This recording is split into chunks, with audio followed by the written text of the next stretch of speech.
Kita mulai nggih Bapak Ibu. Bismillahirrahmanirrahim. Assalamualaikum warahmatullahi wabarakatuh. Waalaikumsalam warahmatullahi. Yang terhormat Ketua Yayasan Pendidikan Islam Al-Falah As-Sunniyah, Kiai Haji Ahmad Sadid Jauhari. Yang kami hormati Bapak Rektor Universitas Al-Falah As-Sunniyah, Bapak Dr. Rizal Mumazid, Zionis MHI. Yang kami hormati Bapak Wakil Rektor 1, 2, 3, dan 4. Dan yang kami hormati pula Bapak Ibu Direktur Pascasarjana, Dekan Fakultas Syariah dan juga Tarbiyah. Yang kami hormati Bapak Dr. Nur Hafid, STHI MSc, selaku narasumber pada pagi hari ini. Dan yang kami hormati Ibu Ketua LPPM Universitas Al-Falah As-Sunniyah, Ibu Qurratul Ainiyah, dan segenap dosen dan staf Universitas Al-Falah As-Sunniyah, serta hadirin peserta pelatihan yang berbahagia.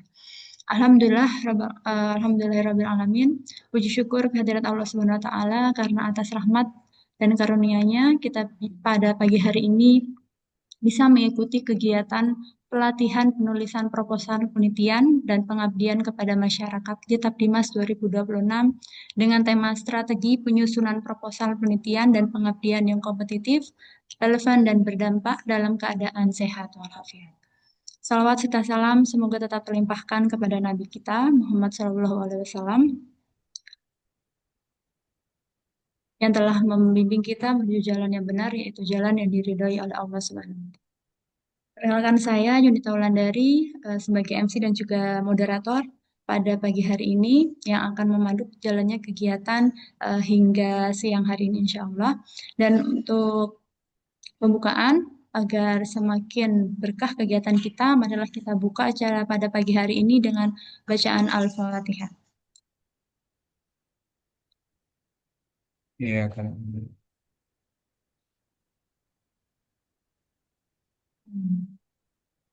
Acara selanjutnya masuki yang pertama yaitu sambutan dari Ketua LPPM Universitas Al-Falah As-Sunniyah kepada Ibu Qurratul Ainiyah SPDI MSc, kami persilahkan. Terima kasih Ibu Wulan. Assalamualaikum warahmatullahi wabarakatuh. Waalaikumsalam.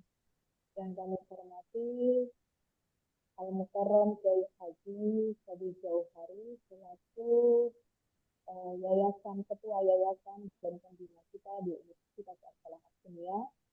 Yang kami hormati Bapak Rektor Rizal Mumazid. Yang kami hormati Bapak Suaranya kecil sekali, Bu. Oke. Yang kami hormati Bapak Dr. Nur Hafid MSc, dan yang kami hormati beberapa pimpinan Warek 1 Bapak Asnawan, Warek 2 Bapak Zaini, Warek 3 Bapak Muhammad Basuki, dan juga Suaranya kurang kenceng, Mbak Kur, suaranya kurang kenceng. oke. Sudah sampai masuk. Yang kami dan Bapak Gus Juher yang kami hormati, dan beberapa dosen yang kami Masih muliakan. kecil Bu suaranya Bu, mungkin settingan headsetnya Bu. Oh gitu ya.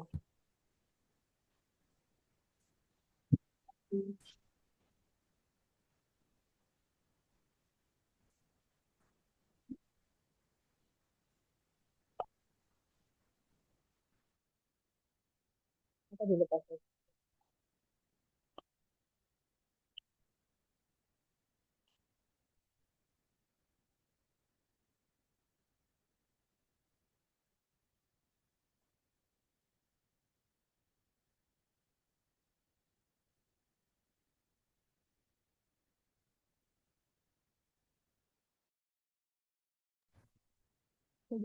Sampun.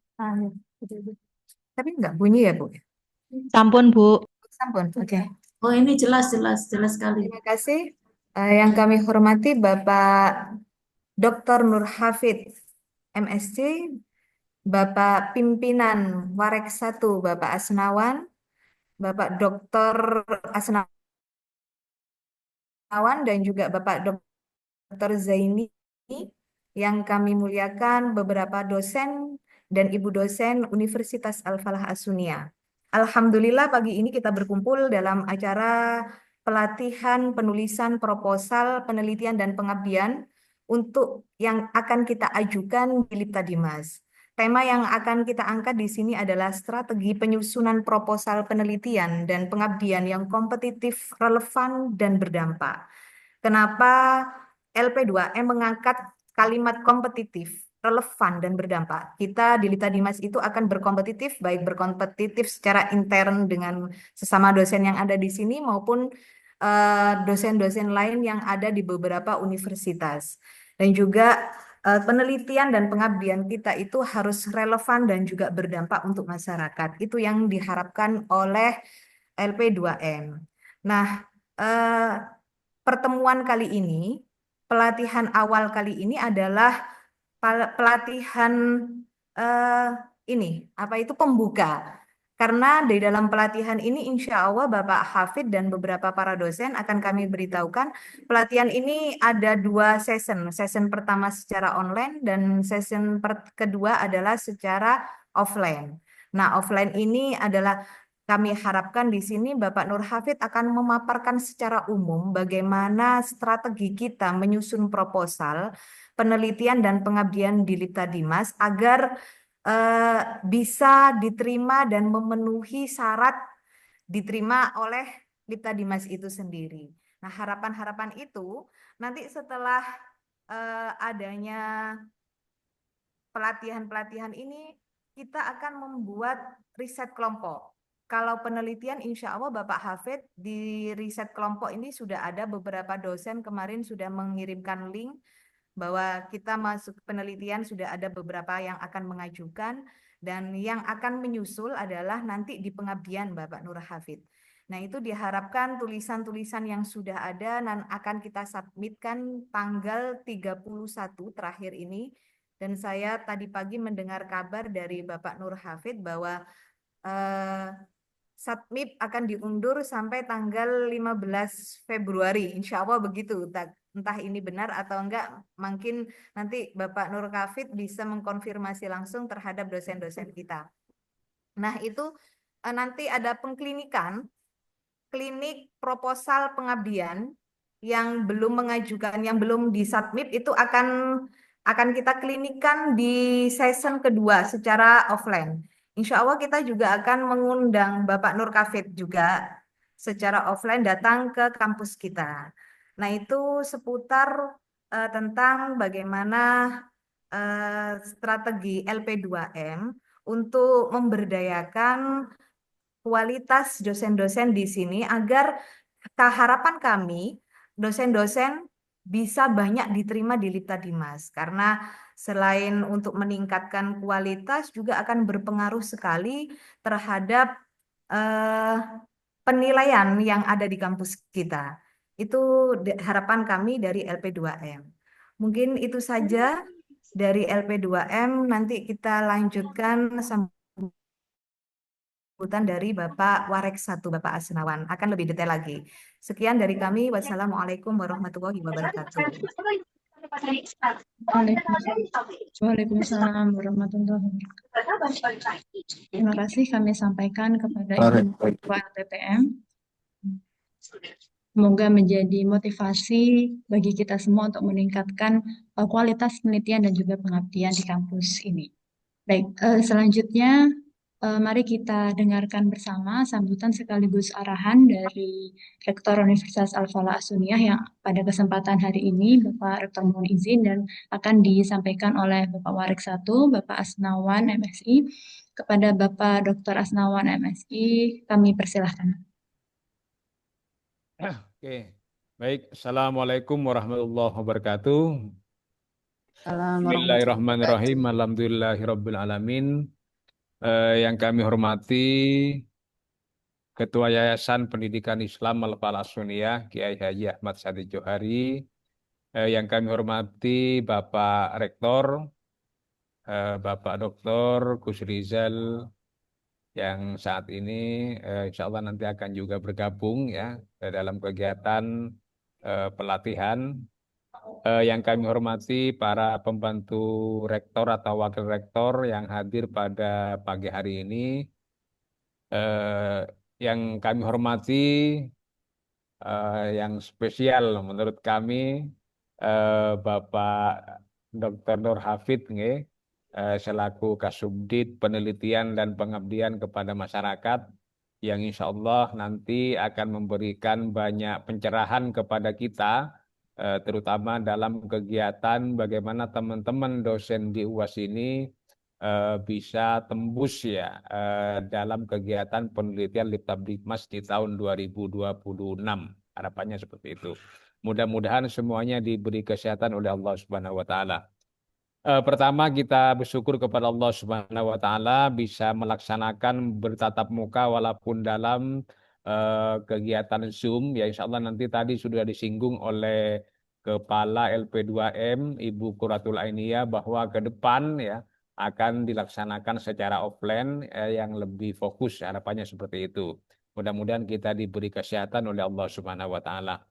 Kedua kalinya salawat dan salam selalu dilimpahkan kepada Nabi Agung Nabi Muhammad SAW yang telah memberikan contoh banyak suri teladan yang baik kepada kita semua sehingga kita bisa mengikuti jejak beliau. Amin amin ya rabbal alamin. Bapak Ibu yang saya hormati, Bapak narasumber, Bapak sahabat Dr. Nur Hafid ya, insya Allah nanti akan bersamai kita sampai selesai acara. Kami mewakili pimpinan, termasuk tadi sudah disampaikan oleh Kepala LP2M, Ibu Quratul Ainiyah, bahwa kegiatan ini adalah bagaimana memotivasi, mengupgrade lagi teman-teman, terutama dalam mengikuti kegiatan kompetisi nasional ya, yang tiap tahun diadakan oleh Kementerian Agama melalui Diktis, melalui Kasubdit, penelitian dan pengabdian kepada masyarakat, terutama dalam kegiatan penelitian dan pengabdian ya. Harapan kami mohon nanti arahan dari Pak Nur Hafid, terutama bagaimana kiat teman-teman bisa tembus di Liptabdikmas ya, yang semula di tahun 2024, 2025 teman-teman sudah ada yang mengikuti ya, ada yang ada yang lolos, ada yang tidak lulus juga ya. Karena ini adalah kompetisi, maka harapannya dalam pelatihan ini bisa maksimal nanti diberi kiat, Pak Hafid ya, diberi kiat-kiat bagaimana bisa tembus ya. Sehingga minimal pertama adalah administrasi ya. Sehingga secara administratif teman-teman bisa masuk dulu keterima di Liptabdikmas ini sehingga bisa berlanjut ke tahap berikutnya tentang presentasi dan penentuan nominasi ya. Kenapa kami sampaikan? Karena kebiasaan biasanya ya, Bapak Ibu dosen itu kalau tidak mepet waktunya itu tidak submit di Liptabdikmas, sehingga apa? Seringkali ada kendala-kendala yang biasanya teknis ya, baik itu administratif, baik itu turnitin, kurang dan sebagainya. Ini menjadi penghambat ya. Teman-teman kadang tidak bisa lolos di secara administrasi sehingga ya tidak bisa ke tahap berikutnya. Sehingga harapan kami karena ini masih jauh waktunya, insya Allah nanti di pertengahan Februari tadi sudah disinggung berakhir terakhir mensubmit ya di awal pendaftaran awal ya. Tetapi jangan sampai terlalu mepet ya, karena hari ini semuanya karena teman-teman yang daftar ya, saya cek di Zoom ini sudah punya judul ya. Sudah punya judul ya, apa judul saja saya kurang begitu paham ya. Nanti silahkan disesuaikan ya kiat-kiat tema-tema yang menarik sesuai dengan pedoman atau juknis yang sudah ada di Liptabdikmas. Harapannya seperti itu. Mungkin nanti lebih detail Pak Hafid ya yang akan memberikan gambaran terkait dengan bagaimana kiat tembus di Liptabdikmas. Harapannya seperti itu. Terus yang kedua ya, karena penelitian dan pengabdian adalah kewajiban dosen ya, maka perlu serius ya. Kalau mengajar itu pasti mengajar dosen di kampus gitu, karena pasti dapat jadwal mengajar. Tetapi kadang belum tentu meneliti, belum tentu mengabdi, belum tentu menulisnya. Harapannya ini sebagai stimulus ya. Karena kalau tembus di Liptabdikmas ini ya lumayan lah ya. bisa ada support dana, nggih, bisa karyanya terpublikasi baik itu jurnal maupun buku ya. Harapannya nanti sehingga nilai publikasi dari dosen di lingkungan Universitas Al-Falah As-Suniyah Kencong ini bisa semakin masif memberikan kontribusi keilmuan melalui literasi-literasi yang sudah diterbitkan melalui apa namanya kolaborasi dengan Littaplikmas ini. Itu yang kedua ya. Yang ketiga, Bapak Ibu yang saya hormati, ya, ini langsung Kasubditnya kita undang ya untuk bisa memberikan apa namanya arahan sekaligus bimbingan ya. Mudah-mudahan nanti ya 2-3 minggu ke depan ini Pak Nur Hafid bisa secara offline ya bisa datang ke kampus UAS ya. Tapi harapan kami ketika datang ke kampus UAS, harapan kami teman-teman yang sudah mengajukan ya sudah lolos administrasi ya, tidak lagi bertanya bagaimana dan bagaimana ya. Itu harus lulus sehingga ke depan itu ya minimal teman-teman bisa masuk ya walaupun apa tidak banyak anggaran-anggaran yang kita bisa serap, tetapi mewakili dari kampus-kampus swasta terutama di UAS ini bisa terjaring dengan kualifikasi termasuk apa namanya proposal-proposal yang bagus tentunya ya. Sehingga kami sering diskusi, kadang banyak proposal bagus ya, karena saking tidak dapat wasilah ya dari apa namanya Bapak Kasubdit, sehingga banyak yang tidak lolos ya. Ini harapannya bagian salah satu apa namanya jalan ya untuk bisa tembus ya eh, sehingga langsung kepada pemangku kebijakan teman-teman nanti tidak muspro ketika menyusun proposal sehingga semuanya bisa berkualitas walaupun ya memang tidak mungkin semuanya yang ngajukan 20 terus masuk semua, tetapi jelas ada verifikasi sesuai dengan keilmuan, sesuai dengan hasil dari reviewer-reviewer atau review yang sudah dilakukan oleh reviewer, biasanya seperti itu. Yang terakhir perlu kami sampaikan, kami atas nama pimpinan Pak Hafid sangat berterima kasih kepada Pak Nur Hafid sudah bisa hadir secara Zoom untuk memberikan apa namanya semangat kepada kita karena penelitian pengabdian ini adalah butuh stimulus ya. Kalau di kampus kami, kampus swasta, itu sudah ada penelitian kompetitif tiap tahun Pak Hafid, tetapi tidak maksimal karena dosen kami itu ini sekitar 80 dosen sehingga hanya terserap berapa persen, sehingga harapannya nanti bisa distimulus melalui penelitian di Littaplikmas sehingga ke depan lebih maksimal untuk melakukan penelitian yang lebih besar ke depannya, harapannya seperti itu.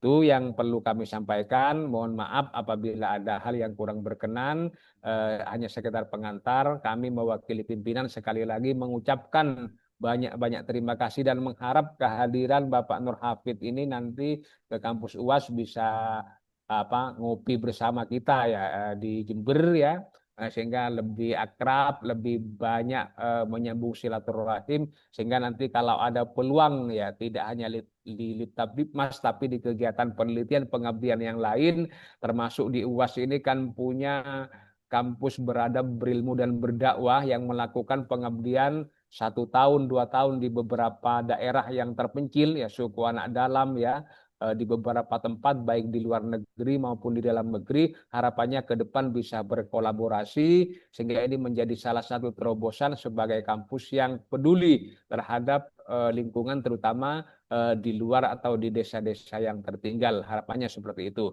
Itu yang bisa kami sampaikan, kurang lebihnya mohon maaf. Wallahul muwaffiq ila aqwamit thoriq. Wassalamualaikum warahmatullahi wabarakatuh.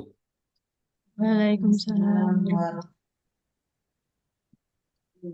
Terima kasih kepada Bapak Dr. Asnawan atas arahan dan juga nasihatnya. Dan untuk acara sebelum terakhir ya adalah kita tutup dengan doa yang akan dipimpin oleh Bapak Dr. Asnawan. Kepadanya kami persilahkan.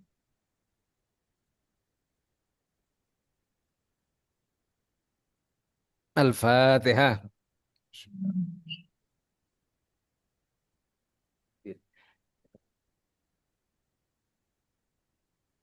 Bismillahirrahmanirrahim. Allahumma salli ala Sayyidina Muhammad wa ala ali Sayyidina Muhammad walhamdulillahi rabbil alamin hamdan syakirin hamdan na'imin hamdan yuafi ni'mah wa yukafi mazida ya Rabbana lakal hamdu kama Amin. yanbaghi wa 'azimi sultanik Allahumma inna Amin. nas'aluka bihaqqil Fatihah Amin. wal adim al-taftahana bi kulli khair Amin. taj'alna min ahli khair wa Amin. tahfadna fi dinina wa anfusina Amin. ديننا وأهلنا وشعبنا Amin ya وأمتنا Allah. من كل فئة وشر وضير اللهم اغفر لنا يا الله ولوالدينا Amin. ولمعلمنا وذوي الحقوق علينا ولجميع المسلمين والمسلمات Amin. المؤمنات الأحياء منهم والأموات ربنا ظلمنا أنفسنا Amin. واغفر لنا وترحمنا لنكونن من الخاسرين ربنا Amin. الدنيا حسنة وفي الآخرة حسنة وقنا عذاب النار سبحان ربك رب العزة Amin. عما يصفون وسلام على المرسلين والحمد لله رب العالمين Amin. الفاتحة Amin. Amin. Ya Allah. Alhamdulillah. على غير المغضوب عليهم ولا الضالين آمين Bismillahirrahmanirrahim. Malik yaumiddin. Iyyaka na'budu wa iyyaka nasta'in. Shiratal ladzina an'amta 'alaihim Untuk acara yang terakhir, untuk menutup acara pembukaan kita, marilah kita bersama kita tutup dengan bacaan Alhamdulillah bersama. Alhamdulillahirrahmanirrahim. Alhamdulillahirabbil alamin. Terima kasih kepada Bapak Ibu yang sudah hadir. Dan sebelum kita memasuki acara inti, yaitu mendengar narasumber kita, Bapak Dr. Nur Hafid, mungkin saya mohon kesediaan Bapak Ibu untuk membuka kamera. Ya, Bapak Ibu, kita foto bersama terlebih dahulu untuk dokumentasi.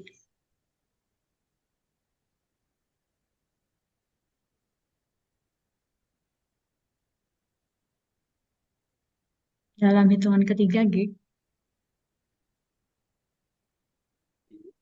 tapi randomnya pencet Ini ke layar yang pertama. 1, 2, 3.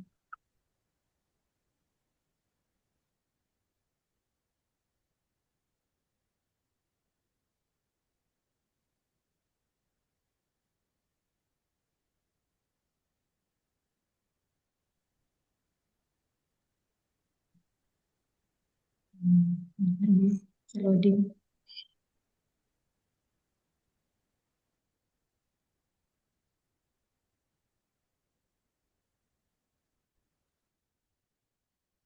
Baik, sekali lagi. Layar yang kedua. 1, 2, 3.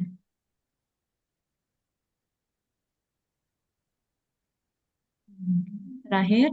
1, 2, 3.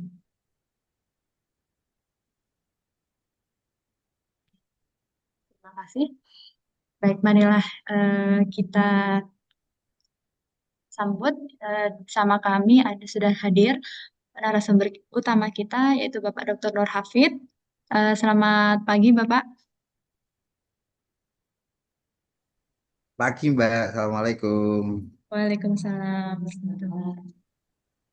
Alhamdulillah pagi hari ini kita akan membedah ya dan dengarkan bersama arahan dan juga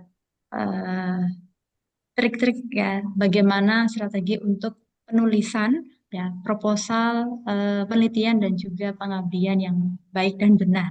Oke, untuk mengefisiensi waktu juga agar kita semakin bisa mendengarkan langsung dari Bapak Nur Hafid, waktu dan tempat kami persilahkan. Silakan Bapak. Baik, terima kasih. Assalamualaikum warahmatullahi wabarakatuh. Waalaikumsalam. Waalaikumsalam warahmatullahi wabarakatuh. Barakatuh. Dapat di ISO. Gitu. Sebentar.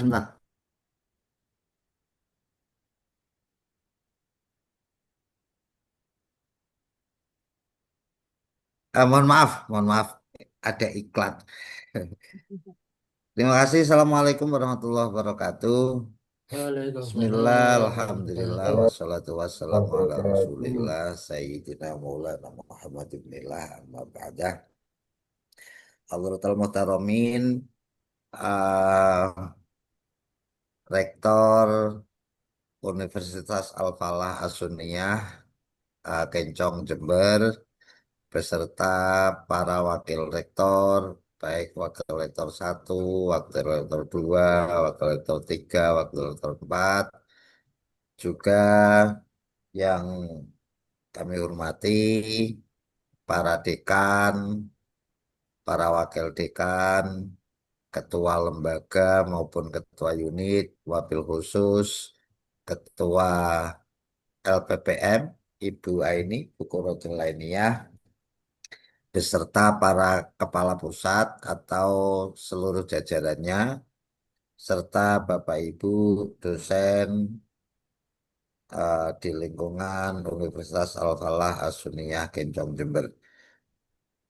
Eh, Mungkin kita sambil santai, gitu. Mohon izin. Mungkin beberapa udah pernah ketemu, beberapa udah pernah komunikasi, beberapa ya mungkin baru pertama kali atau ada yang sudah pernah ketemu tapi nggak tahu, gitu kan, tidak saling menyapa. Tapi saya yakin lah kita memiliki inilah ikatan kesamaan sama-sama dalam konteks untuk kemudian memberikan pelayanan dan juga berorientasi untuk kemudian dapat memberikan manfaat baik kepada lembaga maupun kepada masyarakat, khususnya perguruan tinggi keagamaan Islam dan masyarakat atau komunitas masyarakat Muslim yang ada di sekitar kampus. Eh, Bapak Ibu dan kawan-kawan, mohon izin, mungkin pertama-tama saya ingin sambil share screen gitu. Mungkin pertama saya ingin menyampaikan bahwa bantuan atau program terkait dengan bantuan Litab Dimas atau penelitian, PKM maupun publikasi, nanti ini saya share juga bisa ke Bu Aini nggih. Ya, Eh, Pertama-tama ingin menyampaikan bahwa di dalam Direktorat Pendidikan Tinggi Keagamaan Islam kita memiliki program yang namanya bantuan untuk penelitian, publikasi ilmiah dan juga pengabdian kepada masyarakat. Nah, untuk bab ketiga ini biasanya di dalam konteks pelaksanaan Tridharma perguruan tinggi ini adalah dua dari Tridharma atau dua dari eh, tiga dharma yang ada atau yang wajib dilaksanakan oleh setiap dosen. Nah, tentu konteksnya bukan sekedar untuk eh, keperluan individu dosen semata, tetapi juga untuk kemajuan dan juga perkembangan lembaga dalam konteks untuk pengembangan seluruh sivitas akademika dan juga hal-hal yang terkait di dalamnya, baik untuk mahasiswa, baik untuk status kelembagaannya, maupun juga untuk pribadi si dosen selaku SDM yang ada di dalam sivitas akademika perguruan tinggi terkait. Nah, tadi disampaikan bahwa memang untuk deadline akhir bantuan penelitian, nah jadi kalau tadi ada tridharma, kalau dua dharma, dua di antara tiga dharma itu kan kalau pendidikan dan pengajaran ini tersendiri, tidak di wilayah subdit penelitian dan pengabdian kepada masyarakat, tetapi untuk penelitian, including di dalamnya adalah pengabdian kepada masyarakat dan juga PKM atau pengabdian kepada masyarakat ini termasuk publikasi ilmiah ini adalah bagian dari tupoksi atau tugas pokok dan fungsi dari subdit penelitian dan pengabdian kepada masyarakat. Jadi dua Dharma dari Tridharma berada di bawah koordinasi atau dalam konteks untuk kehadiran pemerintah dalam hal ini untuk memberikan support, melayani dan memberikan uh, dukungan kepada sivitas akademika khususnya perguruan tinggi keagamaan Islam di Indonesia. Nah, tadi dikatakan bahwa untuk yang penelitian memang kita sudah buka karena ini basisnya adalah SPK, kita sudah buka sejak akhir tahun 2025 kemarin, sejak bulan Desember, dan nanti diagendakan misalnya, bukan misalnya, nanti diagendakan kalau di jadwal yang awal itu adalah di akhir bulan Januari, tetapi ini kami sedang memproses untuk pengajuan perpanjangan waktu karena memang eh, apa namanya seminggu yang lalu kami mengalami kendala dalam konteks untuk pelayanan. akses pelayanan atau portal atau Litab Dimas yang digunakan sebagai satu-satunya portal untuk pelaksanaan seluruh rangkaian program bantuan penelitian, publikasi maupun pengabdian kepada masyarakat. Sehingga kita akan perpanjang waktu ini karena kemarin Space Server kita harus migrasi dari server di kita di Pusdatin kemudian harus migrasi ke PDN. Sehingga butuh beberapa waktu. Sebenarnya tidak masalah, tetapi hanya karena persoalan satu terkait dengan space server yang dibutuhkan yang lebih besar karena memang kita sejak 2017 belum pernah melakukan ini maka kemudian kemarin waktunya dan momentumnya sudah pas di awal tahun gitu kan kemudian harus melakukan migrasi. Namun dalam proses ini ternyata ada beberapa checking misalnya soal terkait khususnya security system. Nah, ini nanti terkait Bapak Ibu terkait hal teknis ya. Jadi nanti Bapak Ibu kalau mengisi fill in di dalam Litab Dimas fill in proposal ya. Sekali lagi hindari menggunakan tanda petik, tanda titik dua, tanda titik koma yang ada di atas itu. Sebenarnya di setiap laman fill in sudah ada notifikasi bahwa untuk menghindari itu. Tetapi kadang-kadang kita ini tidak aware. Kita ini tidak sadar merasa misalnya, oh nggak tambah kok nggak kelihatan gitu ya misalnya. Sehingga kadang-kadang akses kita kemudian tidak bisa disimpan atau kena warning dari security system sehingga tidak tersimpan. Nah, jika terjadi seperti itu, Bapak Ibu, ini sangat teknis supaya Bapak Ibu nanti nggak bingung. Ya, yang pertama adalah Bapak Ibu pastikan nanti kalaupun itu modelnya Kopas, ya, jadi dikopilah dari Word misalnya draft Bapak Ibu, kemudian dipaste dulu eh, di Notepad, baru kemudian dari Notepad diambil atau dikopi, ditaruh di fill in. Sehingga itu clear dari kode-kode atau coding-coding yang potensial terblokir oleh security system. Ini teknis. Nanti ini kita bisa diskusikan kalau hal-hal teknis. Ada beberapa hal yang perlu diketahui Bapak Ibu. Biasanya setiap program atau setiap kegiatan baik di dalam perguruan tinggi maupun di tingkat pemerintahan itu pasti ada yang namanya rambu-rambu. Nah, sehingga kalau tadi disampaikan bahwa bagaimana kemudian untuk kiat jitu atau hal-hal yang perlu disiapkan agar proposalnya ini lebih kompatibel atau lebih dapat bersaing misalnya kan. Nah, yang pertama adalah Bapak Ibu harus pastikan bahwa Bapak Ibu memahami tema prioritas. Jadi tema prioritas kita tahun ini semuanya udah ada di Juknis.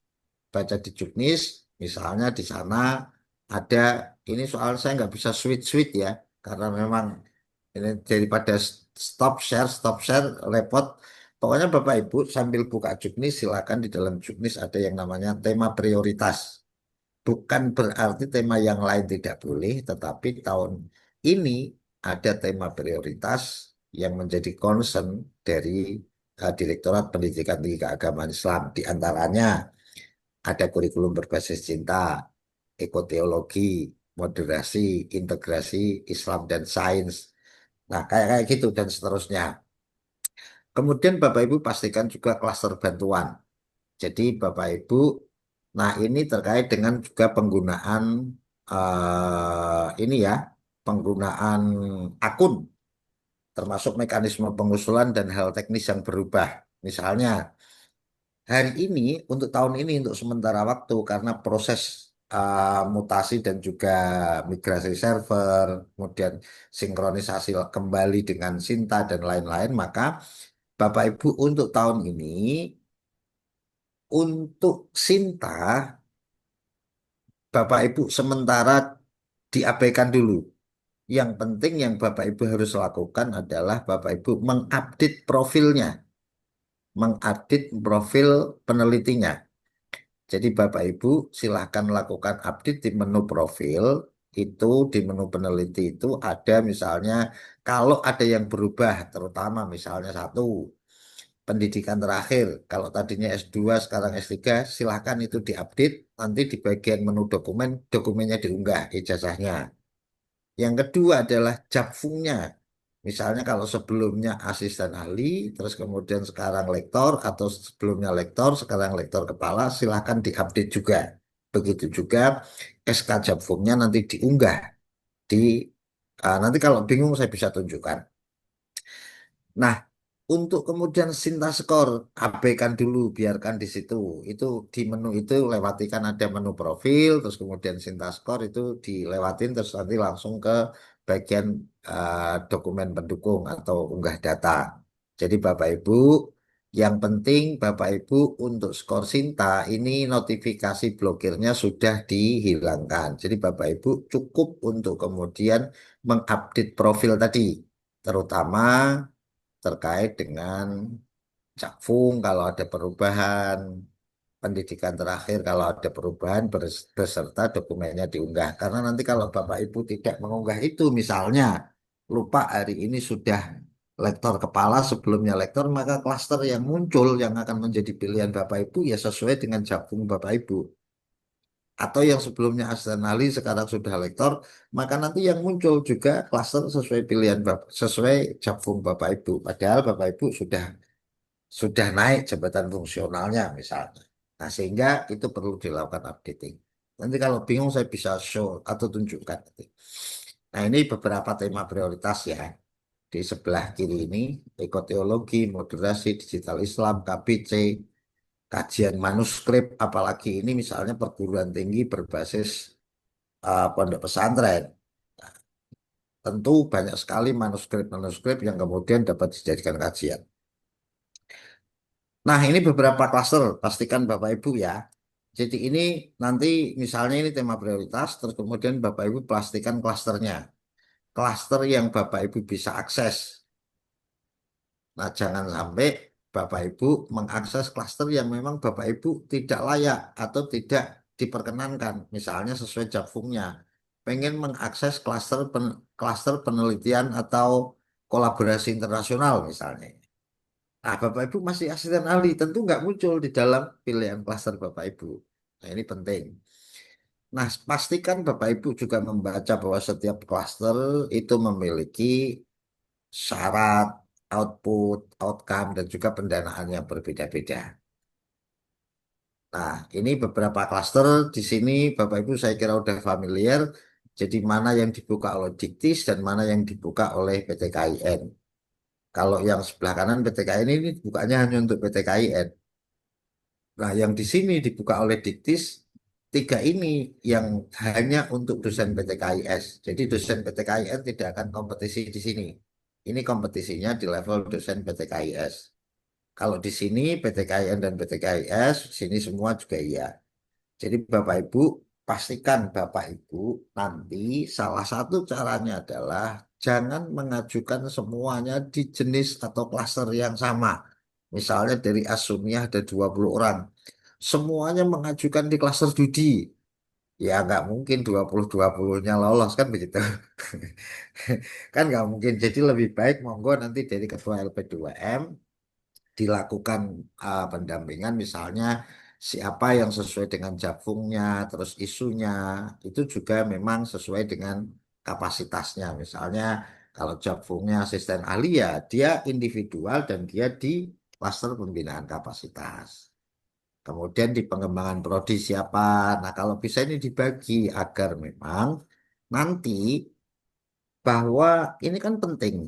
Misalnya juga selain bukan semata-mata karena bantuannya, tetapi hibah ini juga akan mendongkrak. Misalnya nilai kurang atau pada akreditasi Bapak Ibu. Nah, ini juga penting sehingga jangan sampai misalnya semua hanya di klaster tertentu. Selain klaster tertentu, Bapak Ibu, juga mohon nanti Bu Aini misalnya memastikan teman-teman terdistribusi, misalnya jangan semua di penelitian juga, karena kita ada PKM, ada publikasi. Meskipun PKM dan publikasi belum kita publish ya, kita sedang proses finalisasi. Insya Allah dalam minggu-minggu inilah, pokoknya awal bulan Februari itu kita sudah, karena ini proses finalisasi tinggal Nah, tahun ini Bapak Ibu pastikan bahwa Bapak Ibu itu tahun ini itu hanya mengajukan satu, baik secara individu maupun kelompok, tidak boleh bercabang ya, tidak boleh mendua apalagi mentiga. Nah, pokoknya satu. Kalau memang mau memilih di penelitian, silakan ikut yang di periode ini. Kalau memang mau memilih di PKM, ya nanti menunggu juknis PKM. Di publikasinya nanti juknis publikasi ditunggu. Nanti kan jadi satu, juknis PKM, publikasi maupun short course. Nanti juga akan direncanakan ada short course.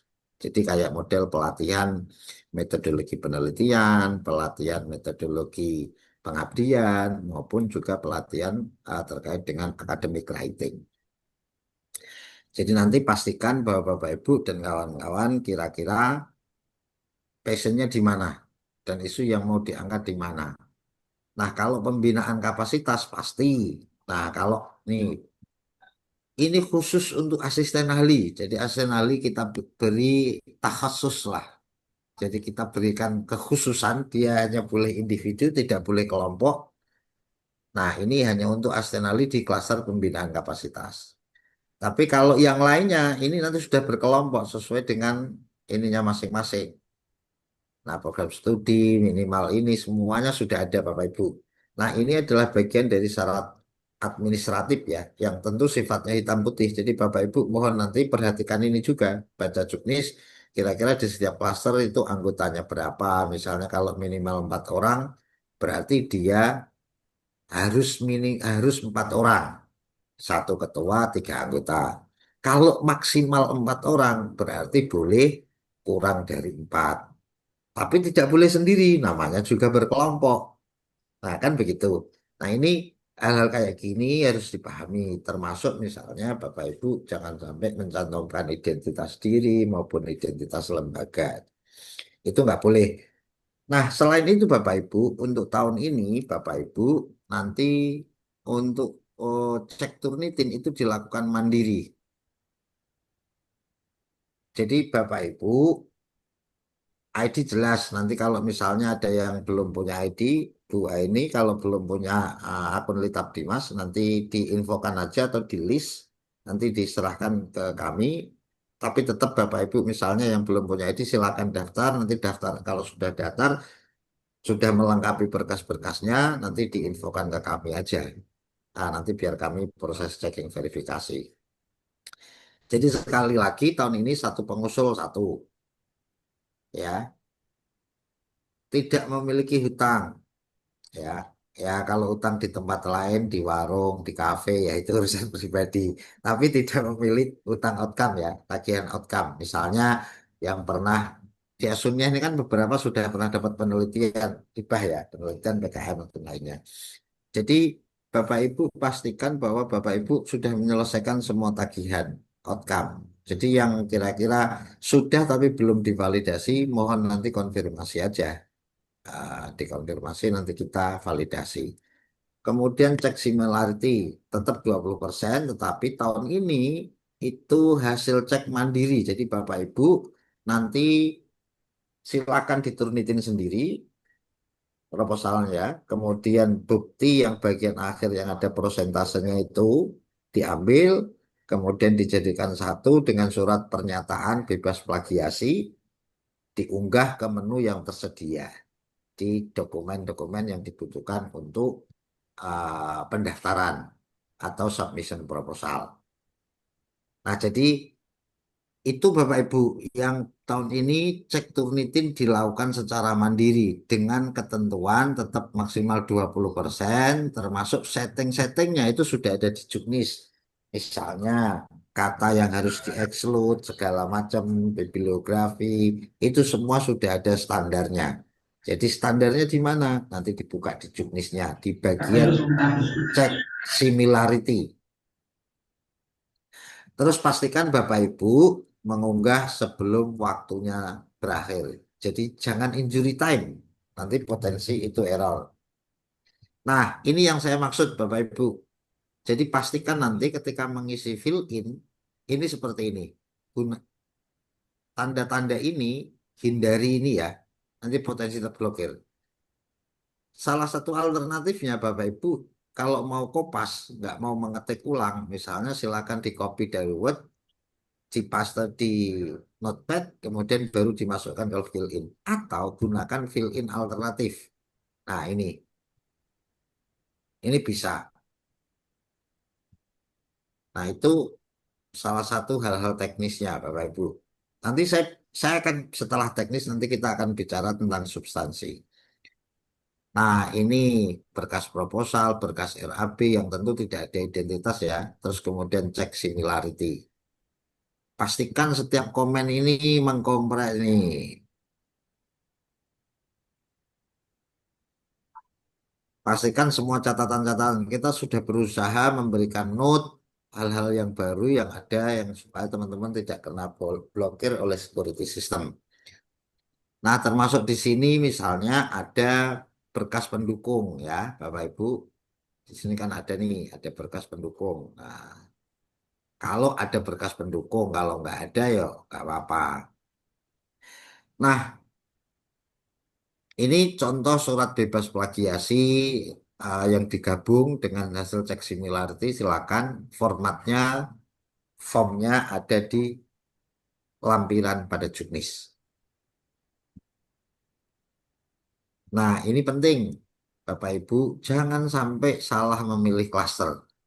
Nah, ini penting. Jangan sampai salah memilih klaster dan harus memilih satu pengelola bantuan, diktis saja. Jadi Bapak Ibu dari Universitas Al-Falah Sunniyah tidak bisa memilih klaster di Satker PTKIN. Nanti nggak muncul karena Bapak Ibu bukan dosen PTKIN. Karena Bapak Ibu dosen PTKIS, maka memilihnya klaster pusat atau diktis. Diktis atau pusat ya. Nah, itu hal-hal yang terkait teknis.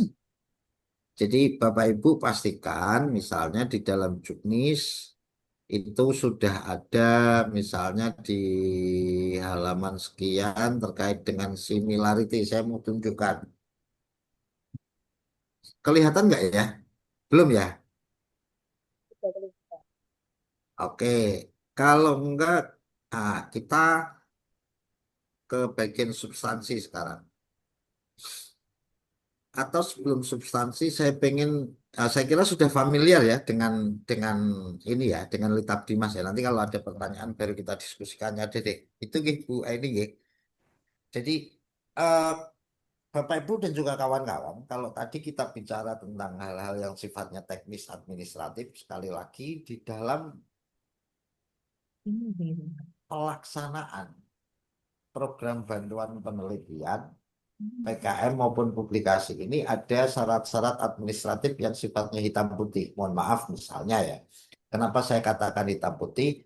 Anggaplah ini misalnya syarat dan rukun atau rukun lah. Nah, kira-kira kalau misalnya arkanun nikah, kalau disebut itu sebagai bagian dari arkanun nikah, kalau misalnya salah satunya nggak ada, misalnya nggak ada wali atau nggak ada pengantinnya, kira-kira sah nggak? Kan pasti nggak sah.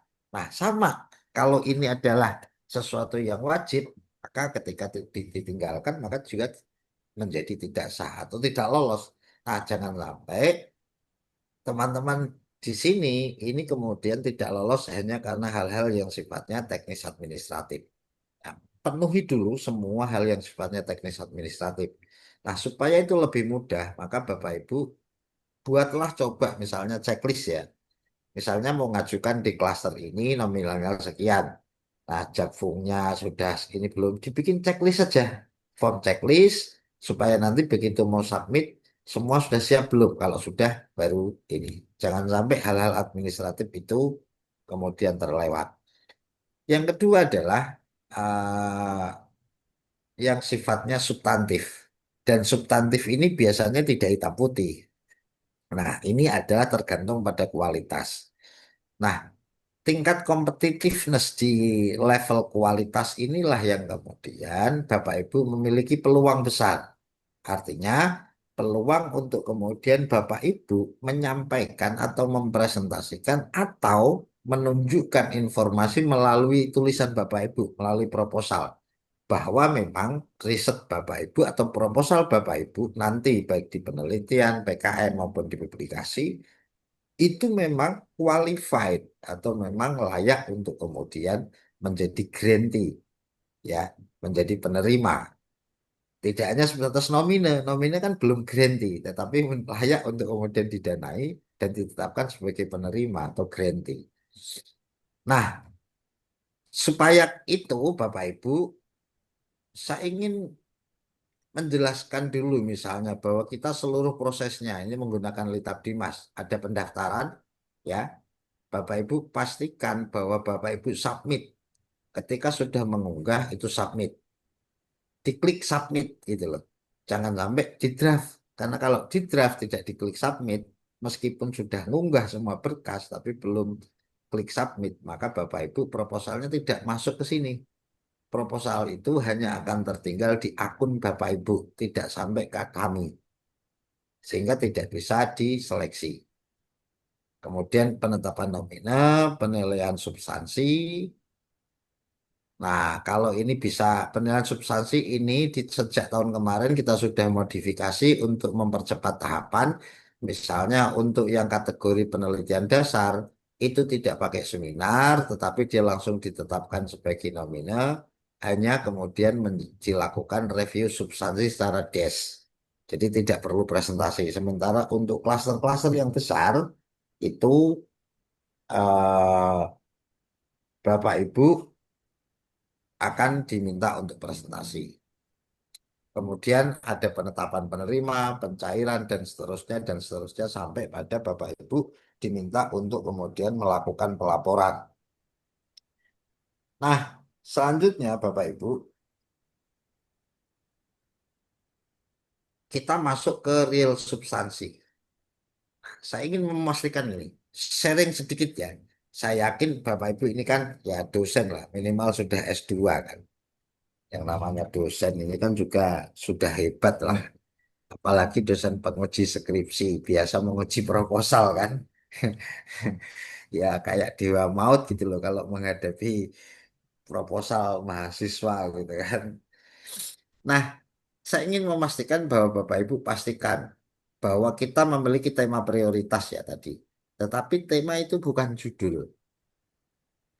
Pastikan bahwa judul itu adalah representasi dari tema dan itu adalah mencerminkan yang namanya seluruh isi proposal. Jadi pastikan Bapak Ibu ketika memilih sebuah judul itu adalah sesuatu yang menarik, tidak hiperbolis, tapi mudah dipahami. Nah, artinya di sana sudah ada ketentuan. Ya, ketentuan misalnya tidak lebih dari 15 kata.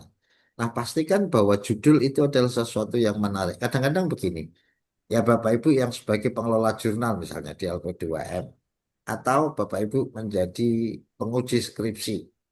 Kalau ada proposal skripsi yang diajukan mahasiswa ketika judulnya saja sudah dianggap tidak menarik, maka tentu penguji itu juga akan malas membaca isinya. Nah, ini sama. Nah, makanya pastikan Bapak Ibu judul ini penting untuk kemudian diperhatikan betul, jangan sampai kemudian judul itu justru redundant, membuat orang itu bingung. Nah, begitu juga dalam tentu berikut-berikutnya ya, ada judul, ada abstrak, dan lain-lain. Jadi jangan sampai nanti membuat abstraknya ya terlalu abstrak, saking abstraknya nggak bisa dipahami. Jadi abstrak banget gitu kan. Ini juga persoalan. Nah, saya ingin memberikan gambaran terkait sebuah riset proposal atau proposal penelitian yang tentu sekali lagi ini adalah yang saya maksud adalah substansinya, poin-poin yang ada di dalam proposal idealnya ya. Jadi saya tidak mengatakan yang harus dipahami bahwa ini bukan logika proposal Litap Dimasnya, tetapi substansi proposal yang ideal itu memuat setidaknya ini. Nah, sedangkan nanti kalau menyusun proposal ya tetap untuk yang keperluan Litap Dimas tetap mengikuti ketentuan yang ada di Litap Dimas. Misalnya ada judul, ada abstrak, ada pendahuluan dan seterusnya. Nah, tetapi saya ingin hanya berbagi pengalaman bahwa substansi proposal sebuah proposal riset atau berbasis riset, misalnya untuk PKM, setidaknya memuat ke 6 poin ini. Nah, sekali lagi ini bukan pensubbaban atau alur poin proposal di dalam Kitab Dimas. Untuk keperluan Kitab Dimas, kembali kepada juknis, tetapi substansi proposal yang ideal secara umum setidaknya memuat ini. Yang pertama adalah ada introduction. Jadi ada pendahuluan. Bapak Ibu, pastikan di dalam pendahuluan itu Bapak Ibu menjawab 3 pertanyaan ini. What, why, and how. Nah, what ya, itu adalah nanti yang akan menjadi sebuah riset question atau menjadi rumusan masalah. Nah, pendahuluan yang bagus itu yang bagaimana? Nah, nanti kita kembali ke yang berikutnya. Setidaknya Bapak Ibu, ini setidaknya bukan berarti nanti dipahami seperti halnya mahasiswa. Misalnya materi yang saya sampaikan ada 6 poin, maka menulis proposal, menulis pendahuluannya adalah 6 paragraf. Bukan seperti itu, tetapi ini adalah 6 poin. 6 poin yang harus ada di dalam pendahuluan. Misalnya tentang what. Kira-kira persoalan yang akan ditulis itu apa? Nah, itu harus diberikan penjelasan. Bapak Ibu pastikan bahwa misalnya kalau Bapak Ibu mau mengangkat isu tentang ekoteologi, maka Bapak Ibu harus bisa menjelaskan persoalan yang dihadapi hari ini, misalnya soal bencana, gitu ya. Nah, kondisi itu harus Bapak Ibu tunjukkan bahwa ini adalah realitas yang hari ini terjadi. Kemudian disertai dengan data. Nah, yang kedua harus disertai dengan data yang terkait dengan persoalan tadi. Jangan sampai kalau Bapak Ibu bicara tentang bencana atau bicara tentang ekoteologi, kemudian fokusnya hari ini situasi bencana, kemudian Bapak Ibu hanya klaim. Misalnya bahwa hutan di Indonesia itu sudah gundul. Nah, datanya mana? Nah, ini harus ada di dalam pendulian. Bapak Ibu harus memastikan bahwa ketika Bapak Ibu menyampaikan sebuah statement, sebuah argumen, maka itu juga harus justified by data. Entah itu data dari misalnya dari kementerian, entah itu dari survei terdahulu atau dari riset terdahulu, monggo. Yang penting ada justifikasi bahwa ini datanya memang dikatakan bahwa kerusakan lingkungan itu sedang terjadi. Nah, begitu juga ketika Bapak Ibu bicara tentang akhlak atau tentang moral. Nah, maka ketika Bapak Ibu mengklaim bahwa hari ini generasi muda kita itu mengalami dekadensi moral. Nah, datanya mana? Nah, ini penting. Jadi jangan sampai Bapak Ibu memberikan gambaran tentang persoalan yang diteliti, kemudian klaim saja. Nah, harus disertai data. Nah, setelah itu Bapak Ibu harus mampu kira-kira kondisi yang tadi, misalnya ya, hutan gundul, dekadensi moral, atau ancaman lainnya, itu kira-kira disebabkan apa? Macam-macam kan. Nah, tentu ini sekali lagi berbasis pada referensi, berbasis pada data. Nah, baru kemudian yang keempat, kira-kira ketika kondisi tadi, misalnya situasi bencana, hutan gundul, dekadensi moral, kalau itu dibiarkan, nah ini penting. Kalau itu dibiarkan, maka kira-kira apa yang akan terjadi? Nah, ini adalah argumen dasar Bapak Ibu. Ketika ini dibiarkan, maka Indonesia misalnya potensi akan hancur atau Indonesia akan tenggelam atau Jawa akan turun dari permukaan air laut misalnya. Nah, ini adalah argumen riset Bapak Ibu. Nah, ini harus kemudian menjadi underline Bapak Ibu bahwa riset Bapak Ibu itu harus dilakukan. Sebab kalau tidak Indonesia itu akan begini. Misalnya Jawa akan begini. Nah, setelah Bapak Ibu punya argumen tadi, maka harus dilakukan ini. Maka Bapak Ibu harus memastikan yang kelima untuk melakukan mendukung argumen Bapak Ibu tadi, kira-kira pendekatan apa atau perspektif apa yang layak atau pas atau tepat untuk digunakan. Nah, tentu ketika bicara tentang pendekatan sekali lagi bukan berarti satu pendekatan itu paling ideal. Boleh menggunakan satu pendekatan, tetapi ketika Bapak Ibu mengambil klaster penelitian yang lain, misalnya interdisipliner, klaster pengembangan kajian keislaman, atau misalnya yang lainnya atau internasional, maka Bapak Ibu ini kan harus berkolaborasi, berkelompok. Dan itu tentu multi perspektif, multi approach. Sehingga tidak menutup kemungkinan. Nah, nanti pendekatan yang lebih holistik misalnya, yang menurut Bapak Ibu. Karena kalau kita bicara tentang dekadensi moral, kita bicara tentang kerusakan lingkungan, tentu ini pendekatannya tidak hanya pendekatan keagamaan, tapi bisa jadi dibutuhkan misalnya pendekatan politik, pendekatan ekonomi, pendekatan budaya misalnya. Ini kan juga terkait. Nah, tergantung Bapak Ibu, kira-kira kalau Bapak Ibu berkolaborasi atau Bapak Ibu misalnya yang kelompok ya, tetapi kalau yang individu ya boleh saja misalnya menggunakan pendekatan tertentu yang memang sesuai dengan keahlian Bapak Ibu. Yang tentu pendekatan ini diharapkan bisa menggali persoalan dan memberikan solusi. Nanti ketika Bapak Ibu melakukan analisis data. Nah, yang terakhir di bagian ini ya, bagian pendahuluan itu adalah mengenai batasan umum penelitiannya. Jadi pastikan Bapak Ibu bahwa Bapak Ibu penelitiannya itu skopnya jelas. Baik skop secara coverage area, secara timing, waktu ya. Kira-kira kapan sampai kapan, di wilayah mana, ini juga harus jelas. Nah, ini yang harus Bapak Ibu pastikan nanti. Nah,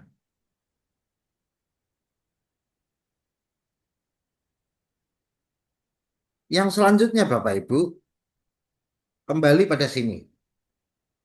Jadi intinya adalah Bapak Ibu ketika di sini sebuah riset itu ya intinya adalah harus ada yang namanya korpusnya. Ya, kalau di sini tadi ada persoalannya atau korpusnya. Ada korpus, ada konteks, kemudian ada perspektif. Nah, atau pendekatan tadi. Jadi tiga ini adalah satu kesatuan. Korpusnya itu apa, case-nya di mana, kemudian konteksnya itu seperti apa, data-data dukungnya, situasinya, kemudian perspektif yang digunakan, pendekatan teoritis untuk melihat, untuk mengkaji dan menganalisis, serta menawarkan sebuah solusi itu apa. Nah, maka untuk itu Bapak Ibu, pastikan Bapak Ibu juga ada literatur review atau kajian terdahulu yang relevan. Nah, sekali lagi saya mengingatkan ini adalah bukan item-item yang di dalam juknis penelitian, tapi ini adalah proposal riset secara umum ya. Sebuah flowchart bahwa proposal itu setidaknya berisi tentang poin-poin ini. Soal nanti tempatnya itu di bagian subbab A, B, C atau item keberapa, monggo kembali mengikuti ke juknis. Nah, literatur review Bapak Ibu, literatur review itu Bapak Ibu monggo terserah.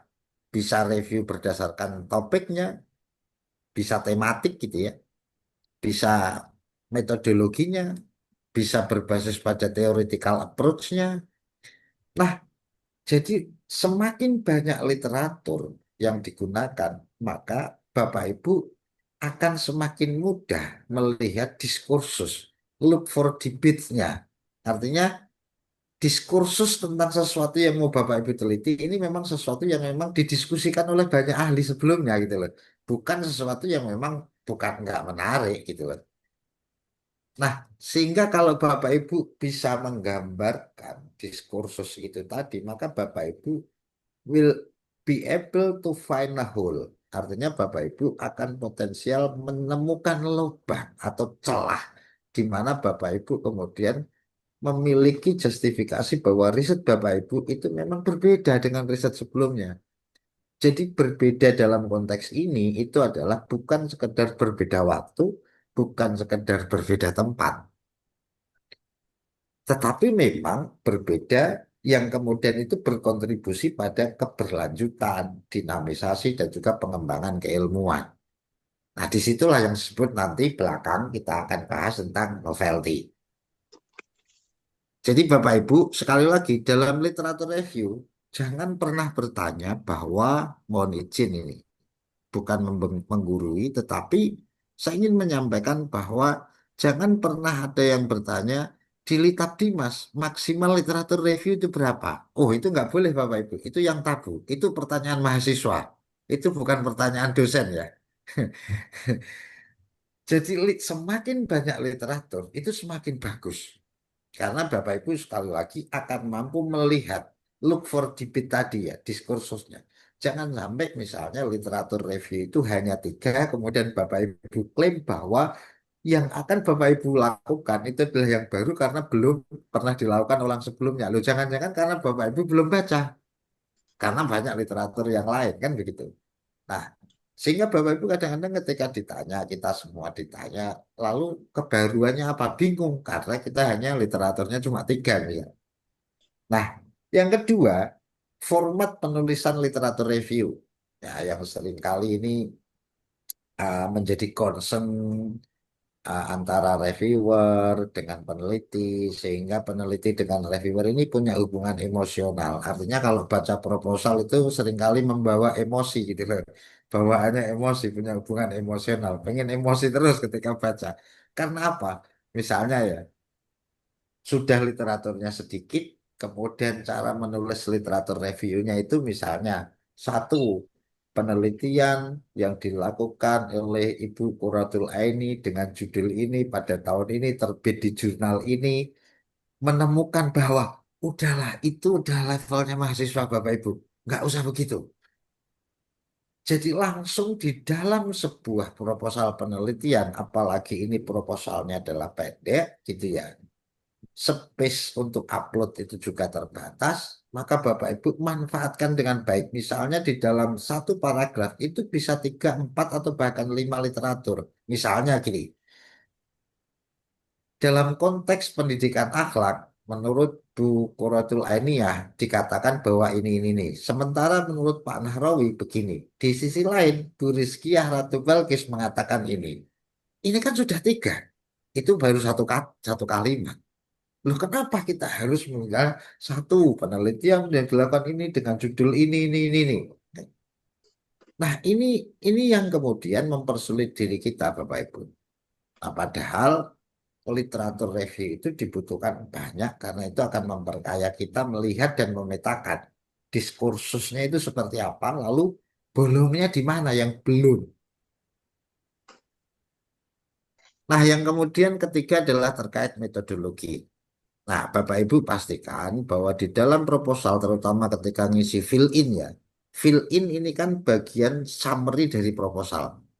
Jadi Bapak Ibu ketika mengisi fill in, pastikan bahwa Bapak Ibu itu adalah memunculkan bagian yang paling menarik dari bagian itu.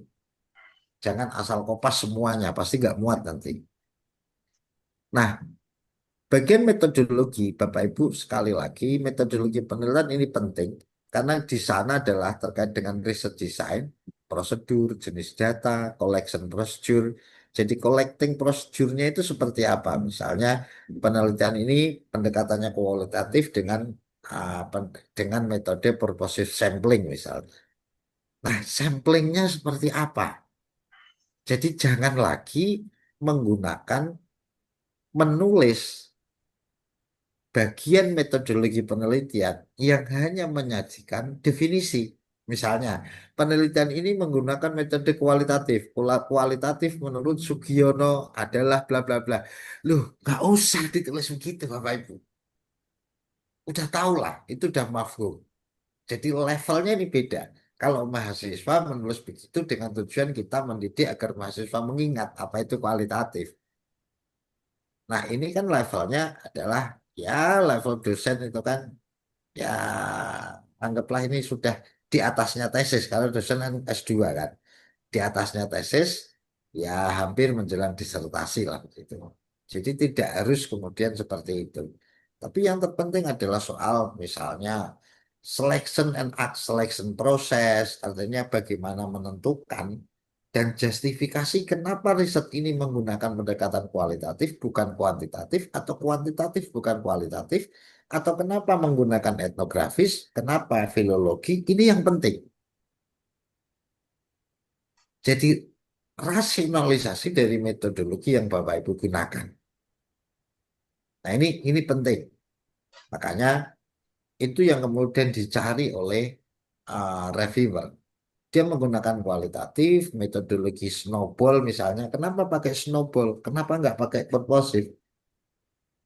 Nah, kenapa pakai kalau kalau kuantitatif? Kenapa pakai multi stage? Kenapa nggak kuota? Ya, kenapa nggak systematic sampling? Nah, ini justifikasinya harus jelas. Dan bagaimana menemukan informan di dalam kualitatif atau responden di dalam kuantitatif.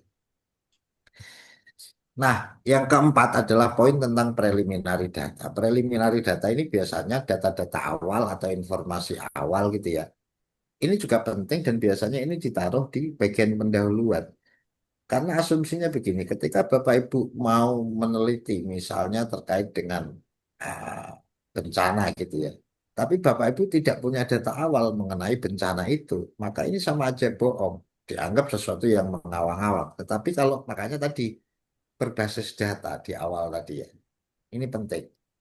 Jadi preliminary data atau informasi awal tentang case yang akan kita angkat ini menjadi penting bahwa memang Bapak Ibu sebagai orang yang mau meneliti tentang kasus tersebut, Bapak Ibu itu sudah punya gambaran awalnya.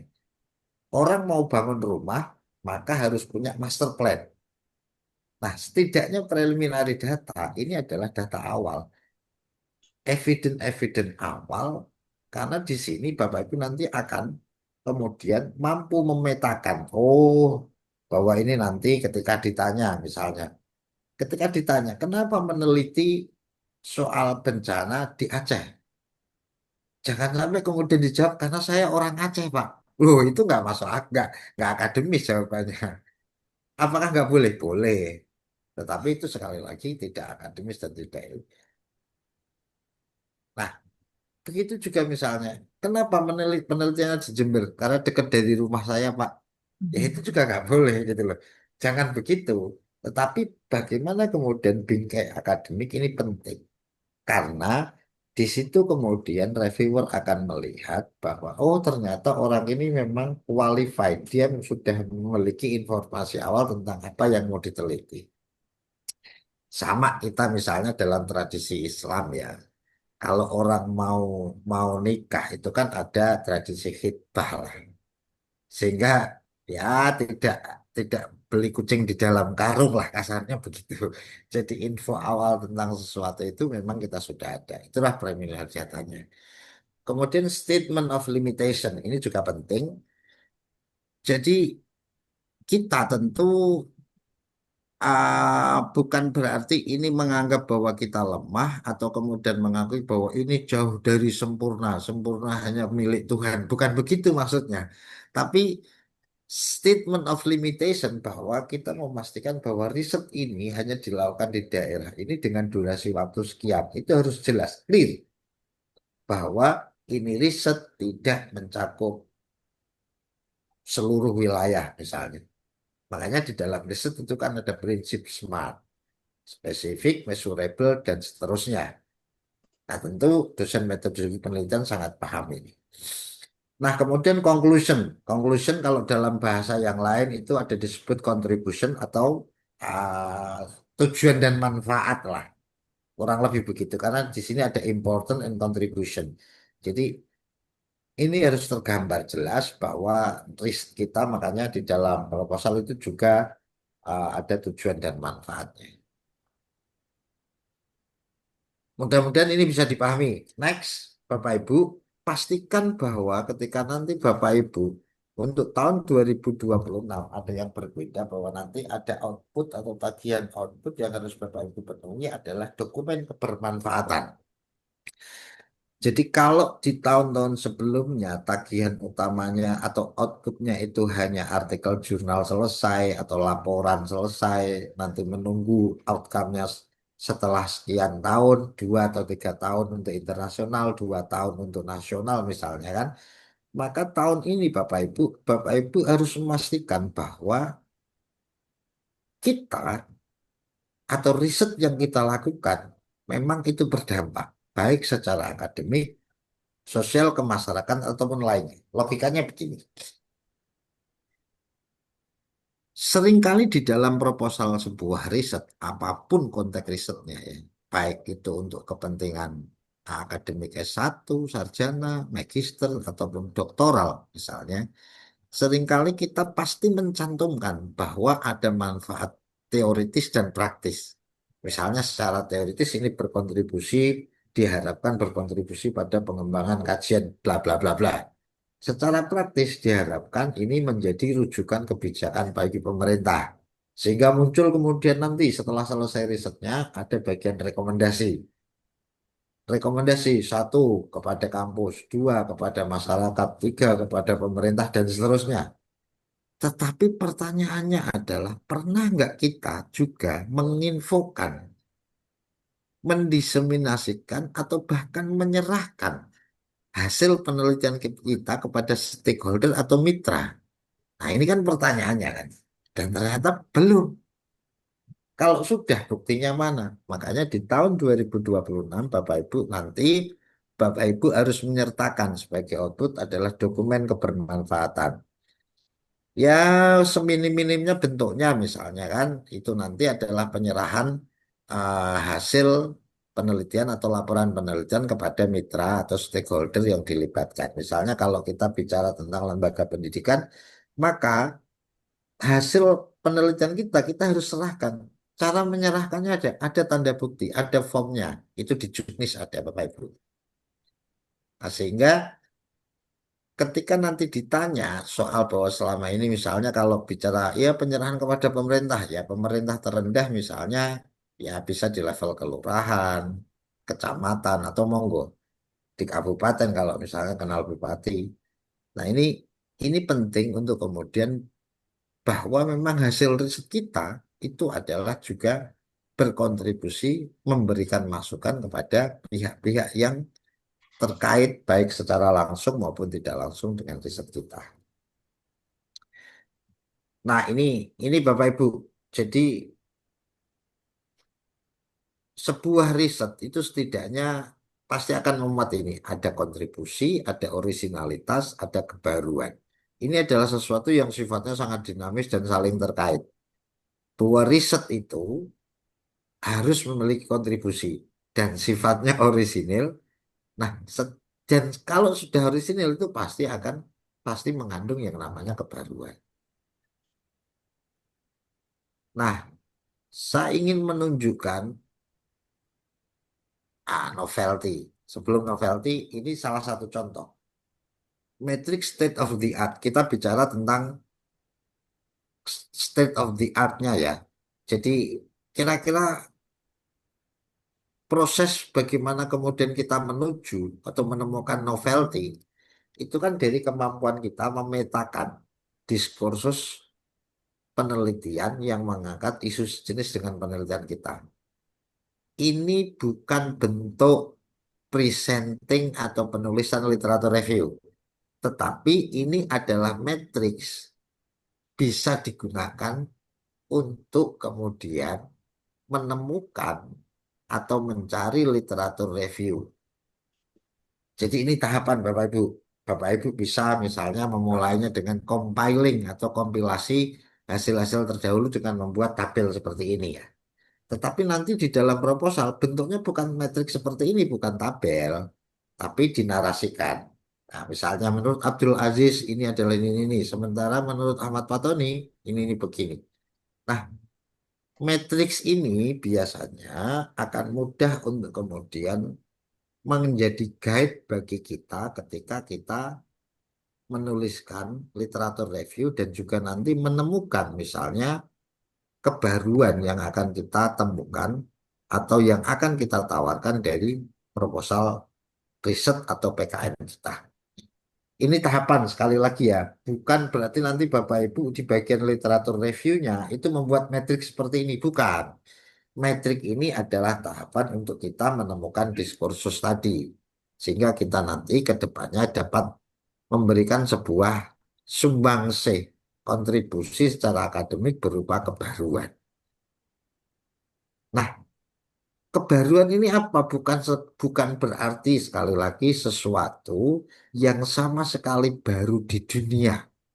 Enggak, tentu realitas dunia ya tentu memiliki kesamaan, kemiripan dengan apa yang sudah pernah terjadi di masa lalu. Hanya kemudian ada pengembangan, konteksnya yang bisa jadi berbeda, situasinya yang berbeda.